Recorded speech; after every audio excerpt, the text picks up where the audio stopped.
We've got a web exclusive for STN 49. I'm Melissa Duarte here with country music performer Jessie Chris. How are you this afternoon? I'm great. I'm excited to be here. So what brings you to Delaware?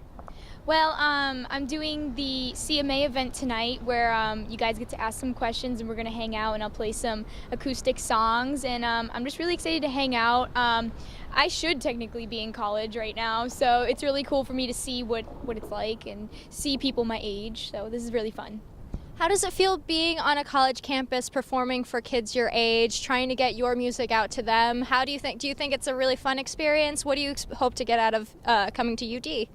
I think it's super fun because, I mean, most of the time I'm around adults and I don't really get to interact with kids my age very often. So for me, this is like a blast. And I'm just excited to make new friends and spread the word about my music and just hang out and have a good time. So you've been performing for a lot of reputable country artists in your career so far. Can you tell us a little bit about that, how you came to perform for artists like Billy Ray Cyrus? Well, that was really cool. We sang together. We sang Achy Breaky Heart at a fundraiser event for Music Drives Us, and that moment completed my childhood. It was really cool because I watched him on Hannah Montana my whole childhood, and so when I met him in person, I was like, I feel like you're my dad. It was really weird and cool all at the same time, and he was just such a nice and genuine guy, and I think that made me feel really great inside because I grew up idolizing him almost, and to see that he was a true down-to-earth person was really cool, so the experience was really memorable. Oh, that's awesome. I'm sure the Cyrus family has a special place in all of our hearts because of Hannah Montana. They certainly do in mine. Yes. But can you tell me a little bit, why country music? I know you're from, northeastern America, so why sort of country music? How come that's your inspiration?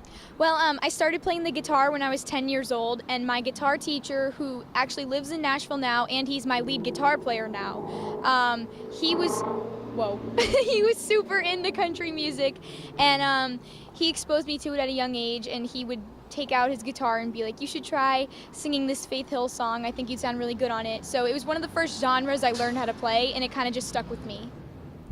Oh, so who are your biggest inspirations? Definitely Rascal Flatts and Keith Urban. They're my two favorites, and they're my two biggest musical inspirations. I tell my music producer, I say, he asks me what do you want this next record to sound like, and I'm like, listen to Keith Urban and Rascal Flatts and make it like that. You'll be good. So they're my two biggest influences. That's so awesome. So do you write all of your songs too? Do you base them off of personal experience, things you see? What's that about? So I write all my songs based on my life experiences, and usually they come from extreme emotions, whether it's extreme happiness or extreme frustration or anger or sadness, and it usually results in me feeling so overcome by these emotions that I need to sit down and let it out on paper, and then that's how it turns into songs. So all of my songs are real, and they come from the heart and from experiences, and that makes me feel good when other people come to me saying that they can relate to those songs, because I feel like we're getting through things together. So that's definitely awesome. So what has been one of your favorite venues to perform in thus far, and where do you hope to get later on? I think my two favorite venues I've got to play in so far was when I sang the national anthem at Fenway Park. That was a really big crowd, and Boston is home for me, so that was a really cool experience.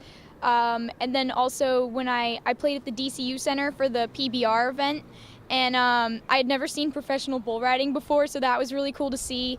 And getting to play in a huge arena is just, it's such a dream, and it was so much fun, and my band and I were having a blast. So we hope to get more of that experience more often.